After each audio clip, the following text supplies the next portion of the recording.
오늘 하나님 말씀 우리 함께 읽고 말씀을 묵상하죠. 서머나 교회에 보내신 주님의 메시지죠. 제가 처음 이 설교를, 이 교회에 대한 설교를 할 때 그랬죠. 성령이 교회들에게 하신 말씀을 들으라 그랬잖아요.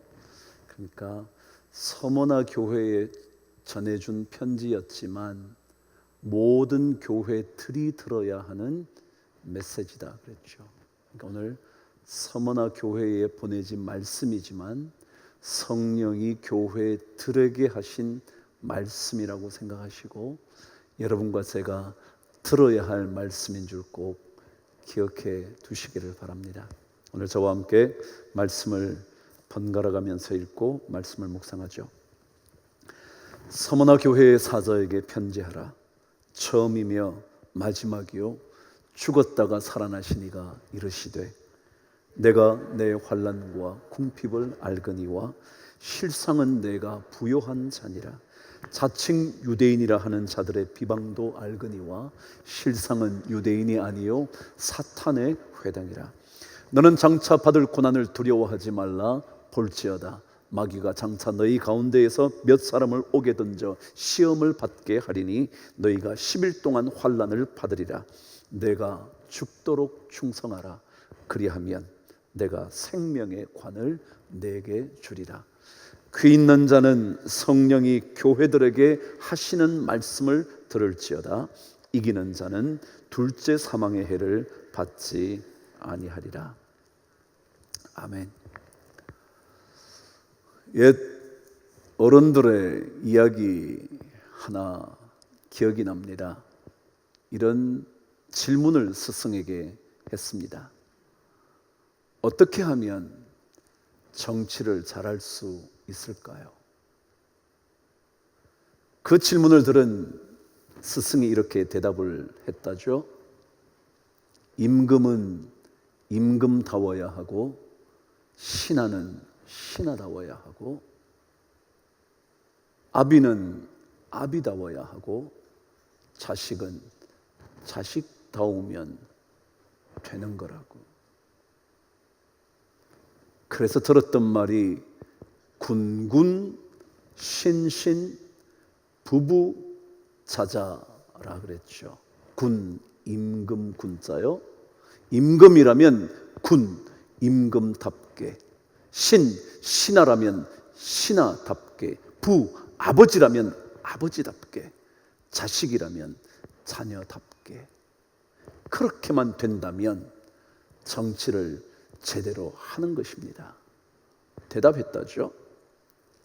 제가 이런 질문을 그렇다면 한번 던져볼 수 있겠네요.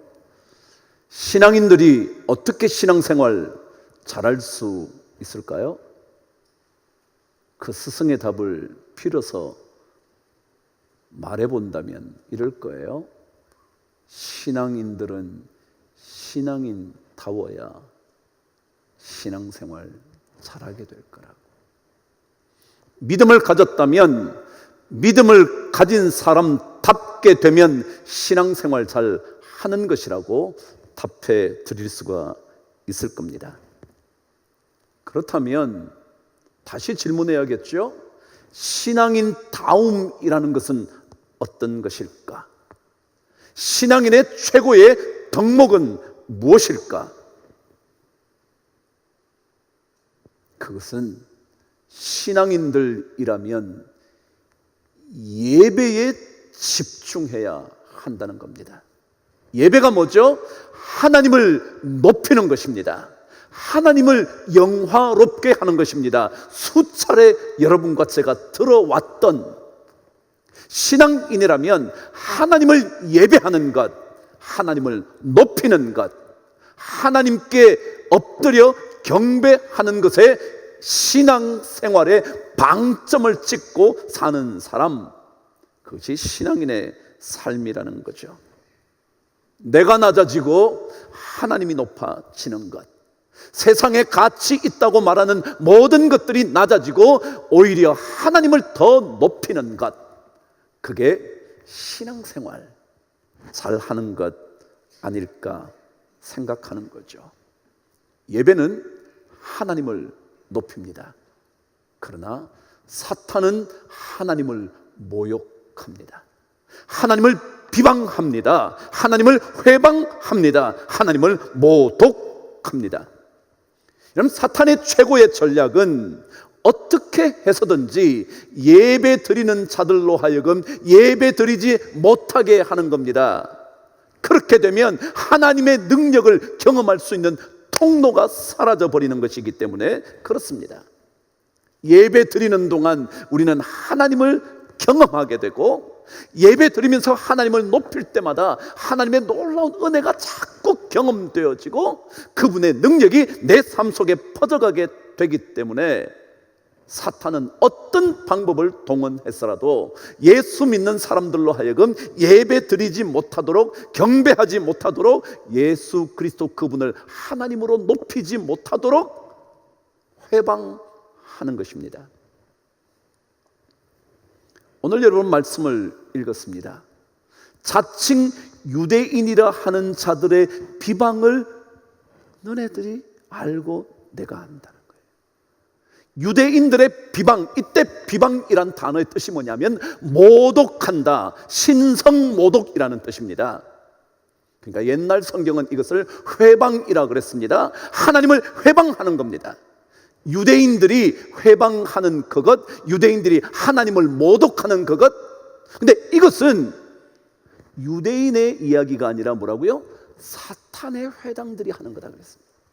그러니까 하나님을 모독하는 것, 그것은 사탄이 하는 일이라는 거예요. 그렇게 함으로 예배 드리는 자들로 하여금 예배로부터 멀어져서 하나님을 점점 더 비난하고 비방하게 만드는 것이죠. 예수님의 탄생 이야기를 기억하시겠죠?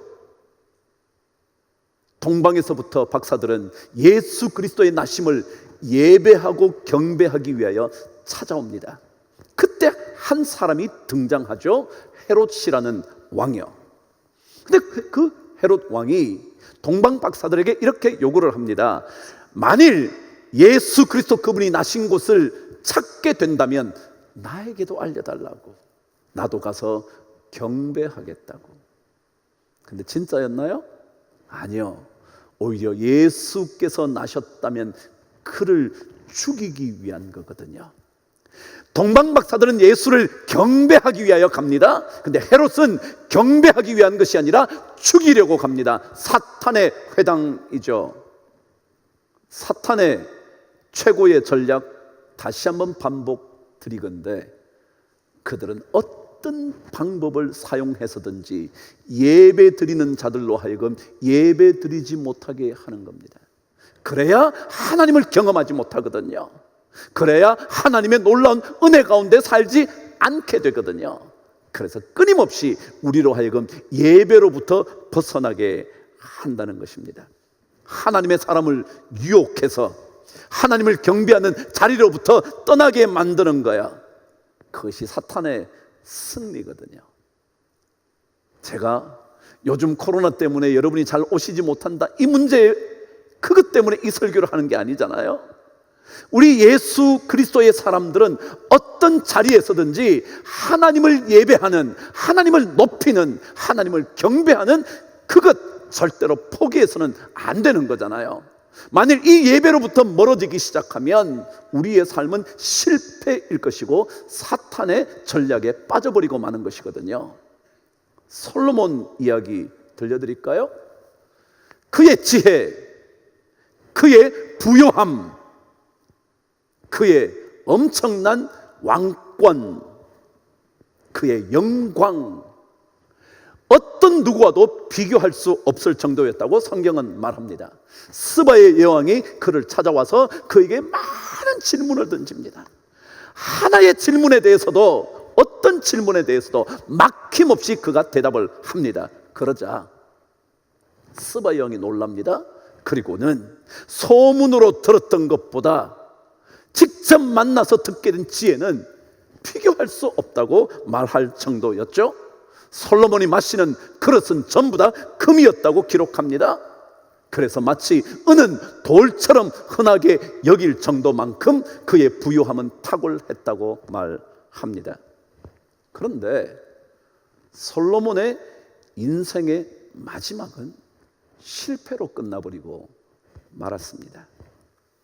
그래서 마침내 아들 시대에 가 그 나라는 남북으로 나누어져 고통을 겪게 되고 서로가 서로를 겨누는 관계가 되어버리죠. 다윗을 생각해서 솔로몬 때는 그것을 놔뒀다가 아들 시대에 가서 그렇게 바뀌어 버리죠. 근데 그 이유가 무엇인지 성경은 이렇게 기록하고 있습니다. 솔로몬이 마지막 때 하나님을 따르는 것으로부터 점점 더 멀어지기 시작합니다. 아버지 다윗처럼 하나님을 예배하지 않고 하나님을 온전히 따르지 않기 시작합니다. 그것이 실패 원인이었습니다. 하나님 대신 다른 신을 경배한 거죠.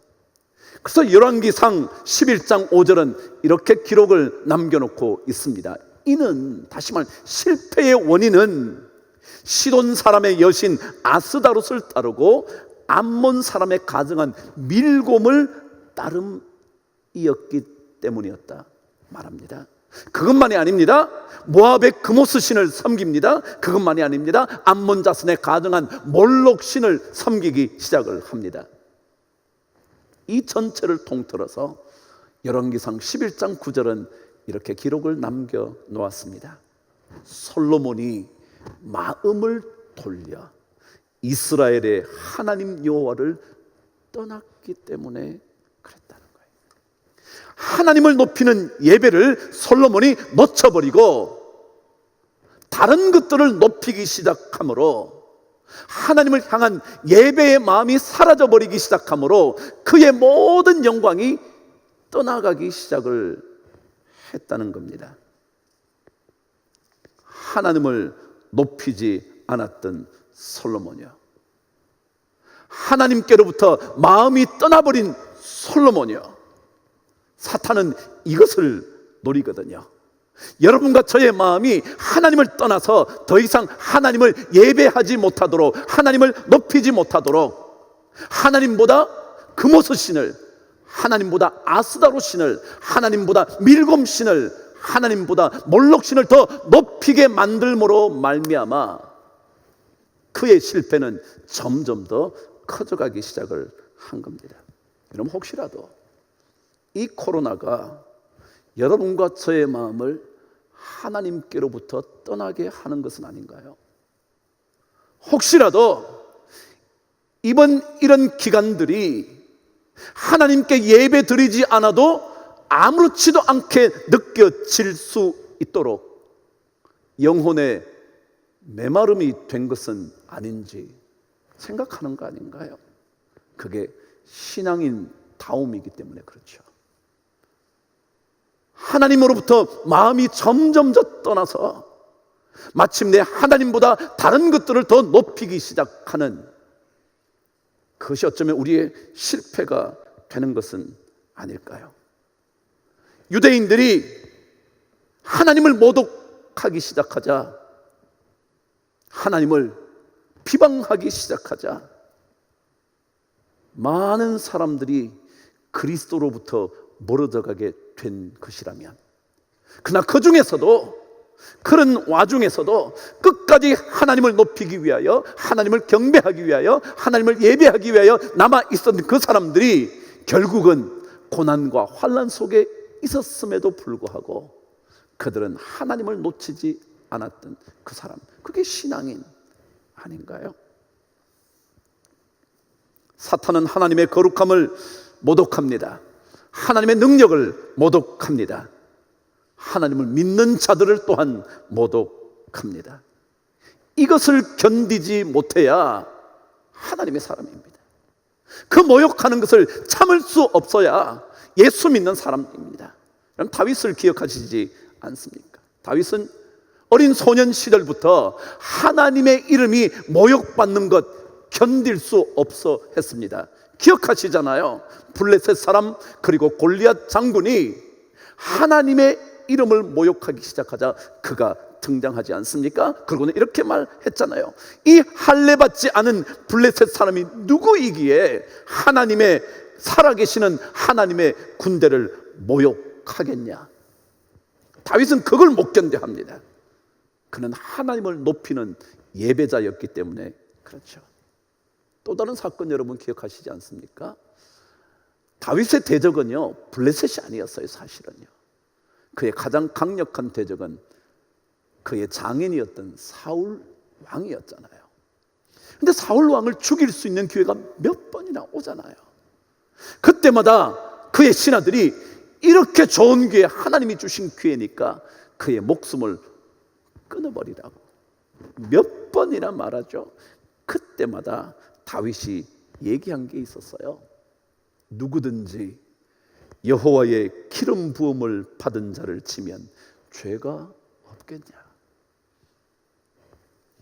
그러면서 사무엘상 24장 6절에서 이렇게 말합니다. 내가 손을 들어 여호와의 기름 부음을 받은 내 주를 치는 것은 여호와께서 금하시는 것이니 그는 여호와의 기름 부음을 받은 자가 됨이니라. 다윗은요 자신의 원수를 죽이는 일보다 하나님이 기름 부으신 것에 대하여, 하나님이 결정한 것에 대하여, 하나님께서 하신 일에 대하여 감히 거부하려고 하지 않았습니다. 하나님께서 기름 부으신 그 사람에게 손대기를 그는 거부했습니다. 왜냐하면 하나님의 결정을 높이는 사람이었기 때문에 그렇죠. 그게 예배자예요. 하나님의 하신 일을 존중하는 것입니다. 하나님께서 내리신 그 모든 것들에 대하여 그대로 받는 것입니다. 그리고는 하나님께서 그 원수에 대하여는 해결해 주실 거라고.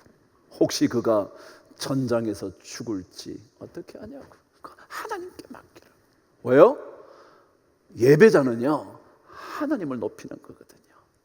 하나님의 결정을 존중하는 거거든요. 그리고 하나님으로부터 결코 마음이 떠나서는 안 되는 거거든요. 이 좋은 예배자가 되려면 우리는 하나님을 더 깊이 알아야 합니다. 왜요? 유대인들은요 하나님을 섬기는 사람이었습니다. 그럼에도 불구하고 그들은 예수 그리스도 그분이 하나님이신 줄은 몰랐습니다. 신앙이 왜 점점 더 깊어져야 되느냐 하면요 점점 더 깊이 알아가야 되거든요. 예수 그리스도가 하나님이신 것을, 성령 하나님이 예수 그분이신 것을, 예수 그분이 하나님이신 것을 점점 더 깨달아야 되거든요. 겉으로 드러난 그리스도인 가지고는 안 되는 거거든요. 사도 바울의 말처럼 표면적 유대인이 아니요 이면적 유대인이 유대인이라고. 표면 겉으로 드러난 여러분과 제가 다 예수 믿는 사람이라고 말하는 이것만이 예수 믿는 사람이 아니라 그 내면에서, 내 영혼에서 진짜 하나님을 높이는, 하나님의 결정을 존중하는, 그래서 내 결정보다 하나님의 결정이 소중한 줄 알고 조심스럽게 다가가는, 그것이 예배자거든요. 그게 믿음을 가진 사람이거든요. 우리는 무늬만 예수 믿는 사람이어서는 안 되잖아요. 겉으로 드러난 것만으로 예수의 사람이기로 말해서는 안 되잖아요.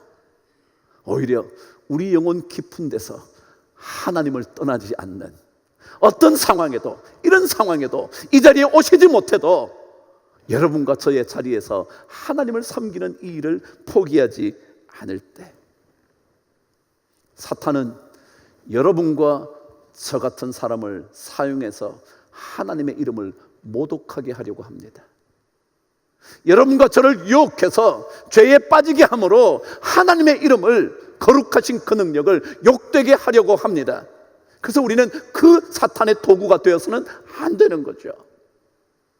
유대인도 하나님을 섬기는 사람이었지만 오히려 그들이 하나님의 사람들을 모욕하잖아요. 그것으로 하나님을 욕되게 한 거거든요. 혹시라도 여러분과 제가 사탄의 도구가 되어서 예수 믿는 사람들로 인하여 더 많은 세상의 사람들이 예수 믿지 않게 되는 그런 일은 없어야 되잖아요. 그래서 신앙인은 신앙인다워야, 그래야 신앙생활 잘하는 거죠. 그 신앙인다움은 바로 예배라는 거거든요. 여러분과 제가 지키는 이 자리, 여러분과 제가 지키는 그 자리, 여러분과 제가 있는 그 자리에서 하나님 높이기를 포기하지 않고 하나님 결정을 존중하기를 멈추지 않을 때 우리에게 진짜 신앙의 길이 열리게 되는 거거든요. 그런 믿음의 길 여러분과 제가 걸어야 이 시대에 우리 교회가 교회다운 교회, 영광스러운 하나님의 교회가 될 수 있지 않을까요? 일을 우리가 해야 되지 않냐고요. 하나님을 믿고 있는, 예수 그리스도를 섬기고 있는 여러분과 저를 통하여 하나님이 더 높아져야 되는데 그분이 모독을 받아서는 안 되잖아요. 그래서 우리가 삶의 길을 살펴보죠. 조심하죠. 실패하면 하나님께 엎드려 회개하죠. 그 일이 우리에게 필요한 거죠. 그래야 우리의 삶을 통하여 하나님은 높임을 받으시는, 예배 받으실 하나님 되시는 거거든요. 우리 모두 한 주간 동안 또 열심을 다해 성령의 도우심으로 좋은 예배자로 살아갈 수 있게 되기를 주님의 이름으로 축복합니다. 기도하겠습니다. 하나님 아버지, 감사합니다. 우리를 통하여 하나님의 영광이 떠나지 않도록 하나님 우리를 지켜주시고 우리를 사용하여 주옵소서. 우리가 사탄의 도구가 되지 않도록 주여 우리를 견고하게 지켜주시고 동행하여 주옵소서. 우리도 주님 잡은 손 놓치지 않게 하여 주시옵소서. 예수 그리스도 이름으로 기도드리옵나이다. 아멘.